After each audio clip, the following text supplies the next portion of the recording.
வாங்க.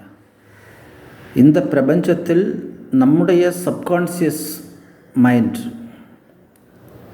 Is the souls of anything we need in our life.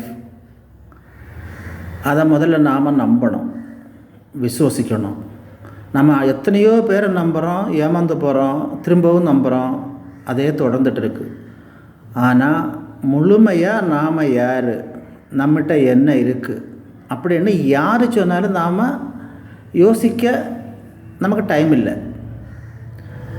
நம்ம எனர்ஜிங்கிறது 100%ன்னா நம்ம 2% கூட நாம் அதை யூஸ் பண்ணலை. அது எல்லாமே நம்முடைய சப்கான்ஷியஸ் மைண்டில் தேங்கி இருக்குது, வேஸ்ட்டாக போயிட்டே இருக்குது லைஃப்பில்.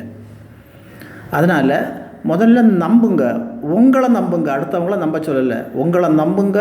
அதை விசுவாசத்தோடு மனதுக்குள்ளே வச்சுக்கோங்க. அங்கே உங்களுக்கு என்ன தேவைப்படுதோ அது இப்போது உங்கள் ஆழ் மனதிலிருந்து, சப்கான்ஷியஸ் மைண்டிலிருந்து உங்கள் தேவைக்காக உங்கள் வெளி மனதுக்கு வந்து கொண்டு இருக்கிறது என்று எப்பொழுதுமே ஆழ் மனதுக்குள்ளே அல்லது உள் மனதுக்குள்ளே எப்போவுமே விசுவசித்து கொண்டே வாழுங்க.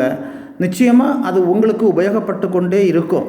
அது நீங்கள் அப்படியே வாழ்ந்து பார்த்தா தெரியும். உங்களை நம்பி நீங்கள் வாழுங்க. கண்டிப்பாக உங்கள் விசுவாசத்தினுடைய அடிப்படையில் உங்களுக்கு என்ன தேவையாக இருந்தாலும் கண்டிப்பாக அது உங்கள் வாழ்க்கைக்கு தூண்டுதலாக தந்து கொண்டே இருக்கும். நீங்கள் முன்னேறி கொண்டே இருப்பீங்க. வணக்கம், நன்றி.